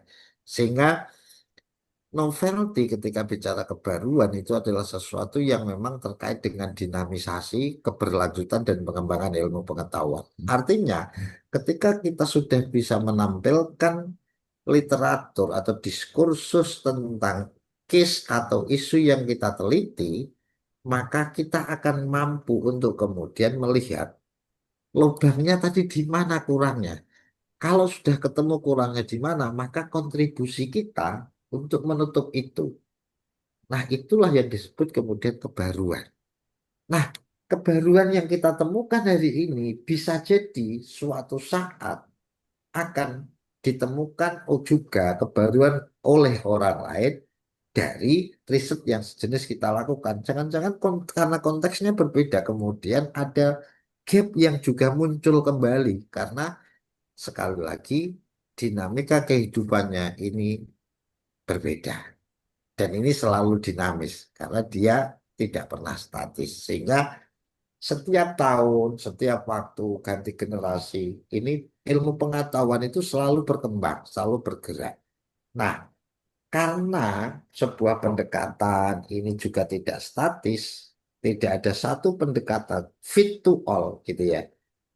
Tidak ada satu pendekatan yang dia pasti sampai akhir hayat itulah yang paling top chair. Enggak, itu tergantung konteksnya. Maka novelty ini adalah terkait dengan dinamisasi, keberlanjutan, dan pengembangan ilmu pengetahuan. Suatu saat yang kita lakukan hari ini, misalnya kita anggap hari ini sangat kontributif, mengandung novelty, bisa jadi 2 atau 3 tahun lagi bahwa ini ternyata belum bisa menjawab situasi dengan case yang memiliki kemiripan di tahun 2040 misalnya. Nah ini makanya disebut riset. Makanya dia kemudian researching, selalu mencari kembali dan terus-menerus mencari dan mencari dan mencari untuk kemudian menemukan sesuatu yang memang kontributif secara nyata terhadap kehidupan sosial kemasyarakatan. Nah, ini yang terkait dengan substansi. Jadi Bapak Ibu mohon misalnya kembali secara umum saya ingin memberikan garis besar supaya kita nanti punya waktu dialog. Pastikan proposal Bapak Ibu secara teknis administratif terpenuhi semua. Gunakan form checklist sendiri, bikin sendiri. Karena Bapak Ibu yang bisa menentukan klasternya, nanti di checklist syarat administratifnya. Baru setelah itu kemudian substansi. Atau mau substansinya dulu dibalik baru administratifnya monggo. Nah, sehingga nanti tidak ada yang kelewat. Nah, sebenarnya kalau kita punya waktu, misalnya bisa kemudian exercise ya. Mungkin lain waktu bisa exercise misalnya satu proposal atau dua gitu kan dipresentasikan kemudian kita komentari untuk kemudian dijadikan pembelajaran bersama gitu Bu Aini. Misalnya kan kita dalam bahasa Jawanya misalnya kita belejetin lah ya. Ada ya misalnya ada satu yang dikorbankan lah untuk kemudian kita komentari supaya dalam konteks untuk perbaikan dan menjadi contoh untuk yang lain. Misalnya, oh kalau itu memang bagus ya pasti bagus. Nah, misalnya kalau mulai dari judulnya kurang apa, abstraknya kurang gimana, nanti langsung diperbaiki bersama-sama gitu kan. Pendahuluannya kira-kira kelemahannya di mana dan seterusnya dan seterusnya. Kalau sudah oke, maka itu bisa menjadi pembelajaran bagi yang lain. Itu akan lebih mengena sebenarnya karena kalau kita nggak praktek seperti ini, saya yakin Bapak Ibu ini kan juga punya waktu yang sangat limited ya, apalagi waktunya ini kan sudah full lah saya kira. Ya untuk ngajar, ya untuk ngaji, ya untuk mengabdi, baik untuk pribadi maupun juga kadang-kadang untuk keluarga juga kurang gitu kan. Nah, tapi kalau kita langsung misalnya set proposal seadanya, kita komentari, perbaiki bersama-sama di situ, itu akan lebih enak. Mudah-mudahan lah ke depan, Bu. Terima kasih. Saya kira itu, Bu. Nanti kita bisa lanjutkan dengan diskusi. Monggo saya kembalikan ke moderator. Assalamualaikum warahmatullahi wabarakatuh. Waalaikumsalam warahmatullahi wabarakatuh. Baik, terima kasih Pak Nur Hafid atas triknya juga dan ilmu yang sangat bermanfaat sekali dan tadi kita sudah dengarkan bersama dan banyak beberapa poin-poin ya yang sangat baru menurut kami juga yang bisa kami aplikasikan langsung nanti di calon proposal kami. Baik, Bapak Ibu, langsung saja kita masuk ke sesi apa tanya jawab ya. Bagi Bapak Ibu yang ingin menanyakan langsung bisa langsung raise hand atau mungkin nanti di chat room ya. Oh, ini sudah ada yang ingin bertanya Pak dari Pak Ferdi. Ya, silakan. Nah, Mas Ferdi bisa langsung disampaikan ke Pak. Baik, terima kasih Bu Nita. Sebelumnya terima kasih kepada Bapak yang sudah memberikan materi yang sangat bermanfaat dan kami banyak insight lah gitu. Saya izin bertanya Bapak, ini hal yang basic banget, pertanyaan orang awam, karena saya sendiri juga masih sangat baru untuk menjadi dosen. Jadi kemarin saya mendaftar akun Liptab Dimas. Nah, kebetulan kami itu beberapa kali ditolak dikarenakan memang kami belum mengajukan Jafung gitu. Pertanyaan pertama, apakah untuk pengajuan Kitab Dimas ini sehingga akunnya itu disetujui itu apakah harus memiliki Jafung minimal asisten ahli atau bagaimana? Pertanyaan kedua, jika tidak memiliki Jafung asisten ahli, misalkan kayak saya yang masih tenaga pengajar biasa, yang masih belum memenuhi syarat untuk asisten ahli, apakah boleh menjadi anggota dari peneliti-peneliti lain? Nah, itu saja Bapak. Terima kasih. Baik, langsung saya jawab nggih, Bu. Bu Yunita Oke, nggih. monggo Pak. Nggih, yang pertama saya ingin ini tadi Mas Ferdi ya, Mas Ferdi Hasan ya. Oke, Bapak. Mas, oh nggih nggih. Sorry, ngapunten. Yang pertama Mas, bahwa Litab Dimas ini memang digunakan atau diperuntukkan, sorry, bukan digunakan, diperuntukkan bagi dosen atau fungsional lainnya yang sudah memiliki jabatan fungsional minimal asisten ahli, ya, karena memang data ini juga tersinkronisasi misalnya dalam konteks untuk kebutuhan di di sister maupun di Sinta nantinya. Kalau di Sinta kan ini karena sedang crowded aja. Jadi kalau dosen-dosen yang belum berjabatan fungsional tentu belum bisa. Atau fungsional lainnya yang kira-kira setara. Nah, jadi memang sekali lagi memang kita peruntukkan untuk dosen yang sudah memiliki jabatan fungsional. Sementara yang belum memiliki jabatan fungsional, lah setidaknya belum memang belum bisa menjadi anggota wajib, tetapi menjadi pembantu bisa. Jadi sekali lagi ini program bantuan ini adalah untuk dosen ataupun fungsional lainnya yang sudah memiliki jabatan fungsional minimal asisten ahli. Itu menjadi syarat wajib. Iya. Gitu Mas. Nah, kalau untuk ngajukan ya memang ya lagi-lagi itu memang menjadi syarat wajib sehingga mau tidak mau harus ada karena kalau tidak ada apa namanya jabatan fungsional ya tentu tidak bisa untuk kemudian disetujui nanti. Karena memang nanti syaratnya baik dosen PTKIN maupun kawan-kawan dari PTKIS semuanya harus menyertakan jabatan fungsional minimal asisten ahli tadi. Baik, terima kasih Bapak. Oke, terima kasih kepada Pak Nur Hafid atas jawabannya dan Mas Ferdi ya atas pertanyaannya juga. Baik, Bapak Ibu yang lainnya mungkin ada pertanyaan lagi bisa raise hand atau di chat Zoom juga Monggo, bisa. monggo Bapak Ibu, feel free, santai mawon. Ini kami LP2M ya, Bapak Kafid. Ini Nggih, kami sudah mengklasifikasi beberapa dosen yang mengajukan di penelitian. Memang ada beberapa penumpukan, ini insya Allah akan kita bagikan bagi yang lektor tidak di satu tempat, biar beberapa tempat, agar peluang-peluang itu nanti kita akan ini ya, lihat judul-judul atau tema yang para dosen ini angkat agar peluang untuk para dosen kita untuk diterima itu lebih besar. Jadi tidak ada penumpukan satu. Alhamdulillah ini sudah ada beberapa yang memang sudah ada penyebaran di penelitian. Pengabdian juga ada, cuma belum fokus mereka pengabdian pakai klaster apa. Tapi penelitian ada beberapa penelitian yang juga, tapi tidak disentuh oleh para dosen. Gitu. Misalkan saja tentang publikasi atau juga nggih, publikasi untuk sekarang nggih, Bapak. Publikasi ilmiah nanti sebentar Nggih. lagi, sebentar Oh, lagi nanti sebentar lagi juknisnya nggih. bareng dengan PKM dan Nggih, short course publik. nanti ya. Nggih, publik. Soalnya yang kita daftar ini sudah penelitian dan pengabdian, tapi yang publikasi beberapa dosen belum menyentuh di situ. Nah, ini kami mohon arahan, publikasi yang diharapkan oleh Dipta Dimas itu apakah yang di Sinta atau yang di Scopus? Oh Jadi, nggih, gini-gini. nggih. Ini memang juknisnya belum keluar ya, tapi saya akan memberikan bocoran lah, tapi jangan bilang-bilang nanti. Nggih, nggih. Enggak. Gini, kurang lebih yang nanti untuk publikasi ilmiah itu satu kalau yang sifatnya reward atau penghargaan ya, itu ada penghargaan untuk penulis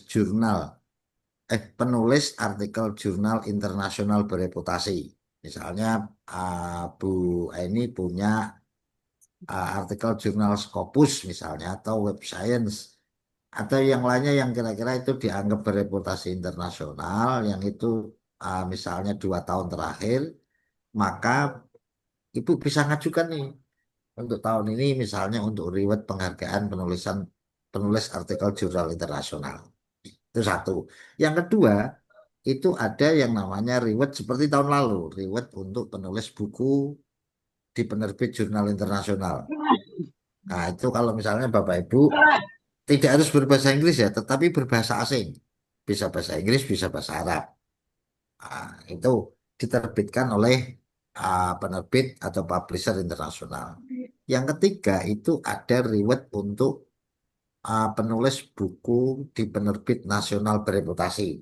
Nah, misalnya Bapak Ibu punya buku yang kira-kira diterbitkan entah berbahasa Indonesia atau bahasa Arab atau bahasa Inggris, tapi diterbitkan oleh penerbit nasional yang bereputasi. Ini maksudnya bereputasi seperti apa? Misalnya menjadi bagian dari anggota IKAPI.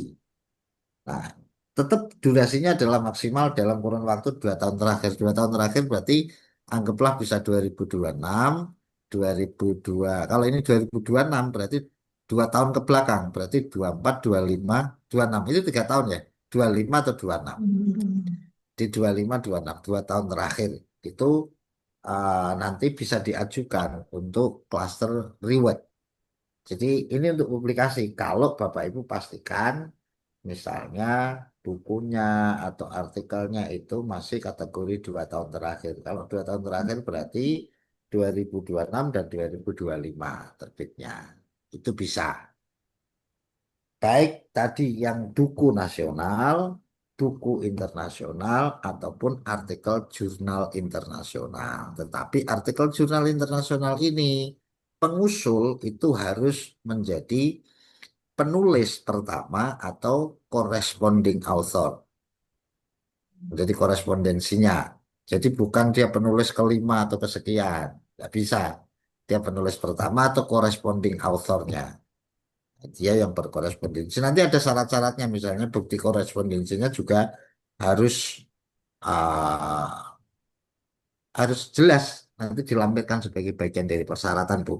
Kalau yang terkait dengan jurnal, bantuan pengelola jurnal ini adalah untuk pendampingan. Jadi yang bisa ngajukan itu jurnal yang minimal Sinta 2 nanti mendampingi Sinta 6 ke sini. Kalau yang jurnal sudah Scopus mendampingi Sinta 3, Sinta 2 yang siap untuk ke Scopus. Terima kasih Itu Bu. Bapak Nggih. informasinya.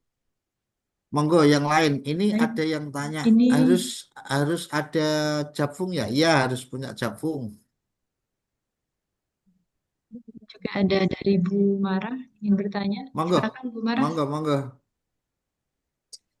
Oke, Bapak, terima kasih banyak atas waktunya. Salam dan selamat siang, Bapak Nur Hafid. Terima kasih sudah mendampingi kami semua di kampus UAS Kencong untuk pengarahan penelitian SBK tahun ini yang luar biasa ya, Bapak. Kebetulan saya pribadi izin bertanya ya, Bapak. Kebetulan saya pribadi nanti menunggu untuk yang PKM saja. Jadi apa namanya? Atau mungkin nanti ada yang publikasi. Tapi ini pertanyaan saya pribadi, izin Bapak, dan mohon arahannya. Ada dua pertanyaan. Yang pertama, misalkan kita sudah pernah submit dan mendaftar sebelumnya pada penelitian atau pengabdian, namun tertolak dan kita ingin mengusulkan kembali laporan kita atau maaf proposal kita pada penelitian atau pengabdian setelahnya atau selanjutnya. Apakah nanti ada konsekuensi plagiasi kita nanti apa ya Bapak terdeteksi begitu karena kita sudah submit sebelumnya. Itu yang pertama Bapak. Yang kedua terkait plagiasi AI Bapak. Mohon maaf sekarang itu misalkan kita ingin mencari ide dan kita butuh berkembang, kemudian kita ingin bagus begitu Pak. Terkadang saya pribadi juga sempat menggunakan AI namun dengan apa namanya prompt dari saya atau ide saya sebetulnya. Cuman AI itu sekarang misalkan sudah berbayar nggak Pak, mereka lebih canggih dari otak saya. Jadi apa namanya, apakah di proposal ini untuk Litab Dimas ada ini Bapak untuk AI checker tertentu karena kan kita khawatir. Sudah Bapak itu saja, terima kasih banyak, mohon bimbingannya. Oke, terima kasih. Langsung saja Pak Cen, nggih.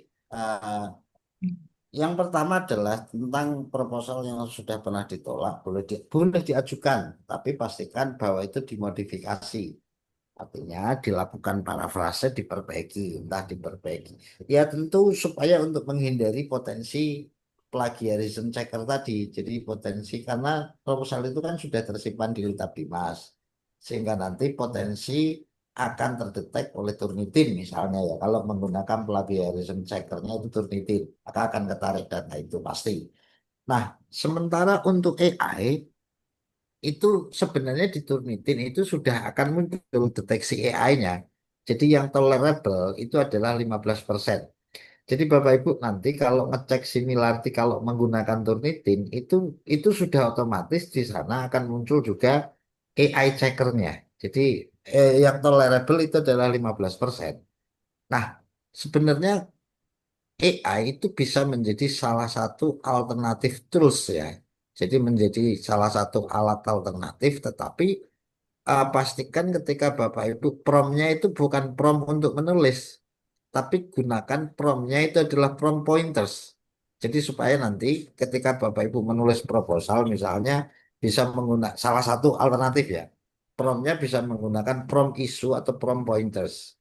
Poin-poin apa saja. Nah, tetapi narasi, penjelasan, dan deskripsi lebih lanjut itu adalah dari Bapak Ibu sendiri. Karena begini, sehebat-hebatnya AI atau IT secara umum, gitu ya, maka Bapak Ibu memang dia bisa memenuhi kalau bicara tentang target halaman. Nanti juga menjawab yang di proposal, di chatroom ya. Misalnya dia bisa menjelaskan panjang lebar.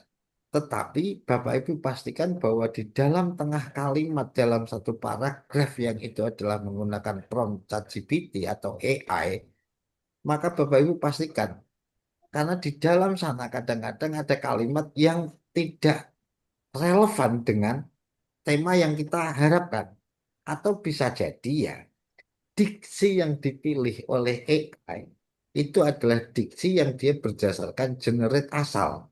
Saya sudah membuktikan ini.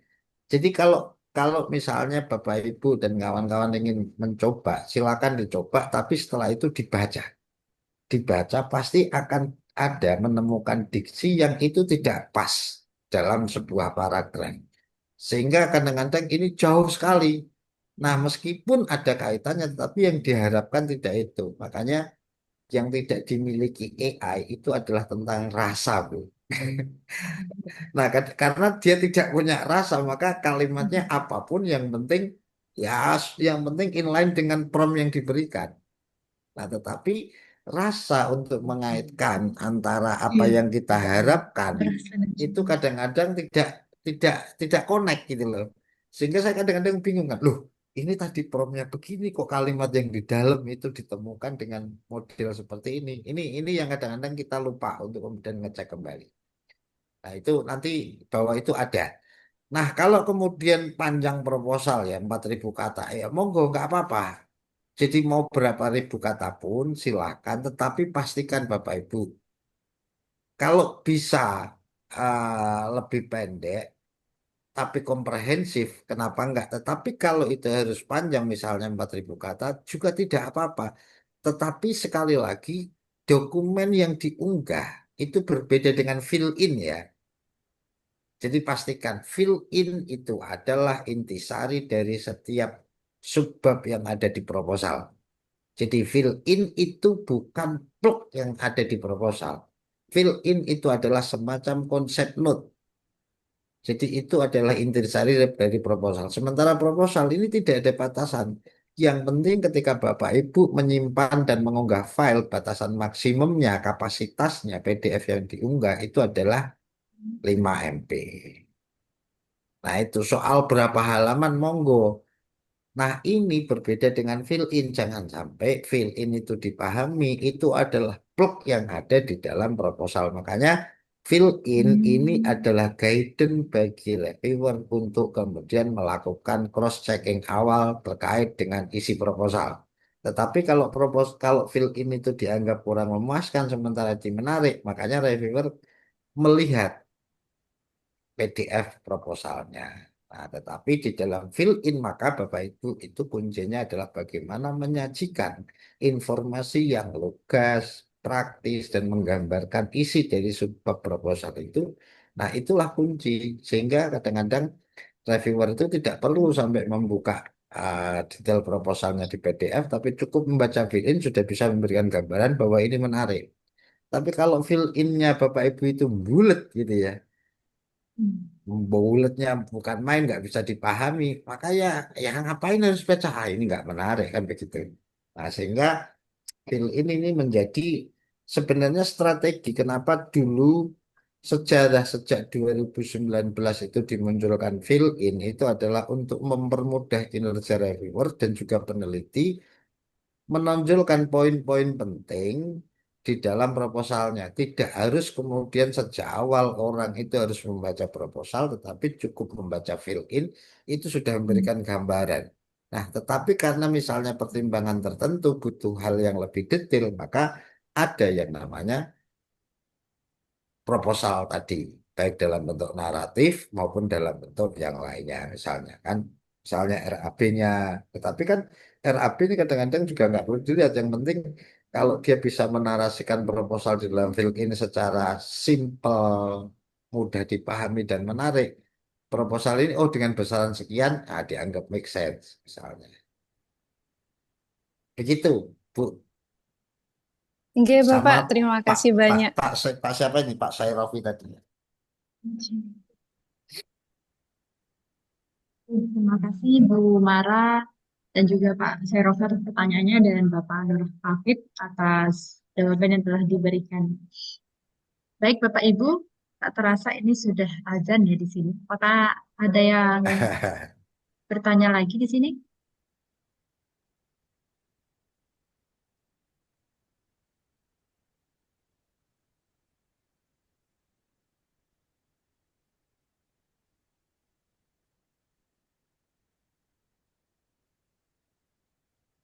Monggo Pak Bu, jika dirasa cukup, ya monggo Alhamdulillah. Nanti bisa dilanjut bertanya via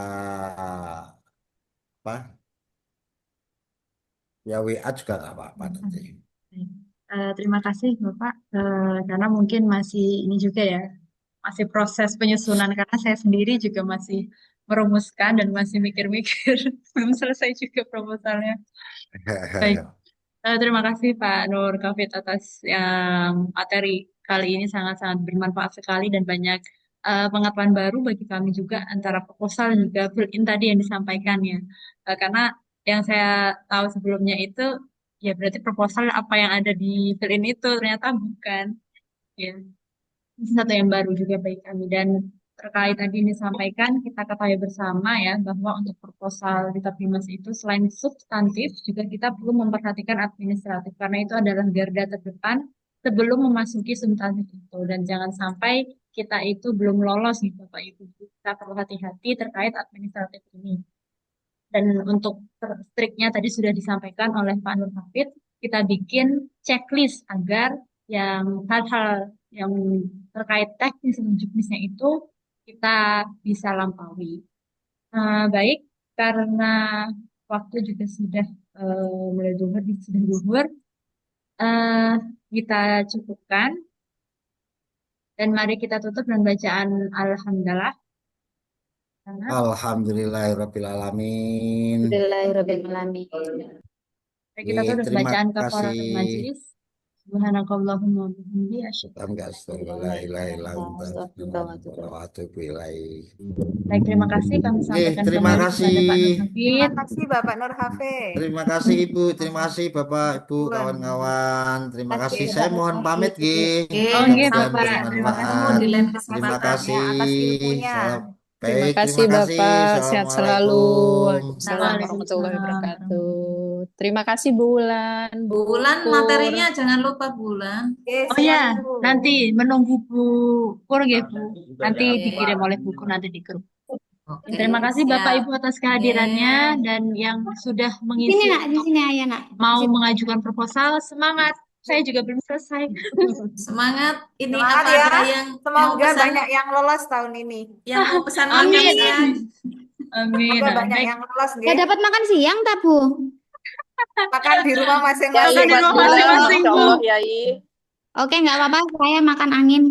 Baik, terima kasih. Jangan lupa diisi ya, Bu. Bapak, Ibu tadi sudah saya share di YouTube. Sudah. Dapat sertifikat ya bulan. Ya Insya Allah dong. nanti Bu menyusul ya, tapi Oke, aman. Matur tidak langsung nuwun. ini. Ini linknya Iya, tidak aman. langsung. Dapat Nggak Baik, pahala Bu. saya akhiri. Kurang lebihnya saya mohon maaf. Terima kasih atas kehadirannya. Assalamualaikum warahmatullahi wabarakatuh. Waalaikumsalam warahmatullahi Waalaikumsalam warahmatullahi wabarakatuh.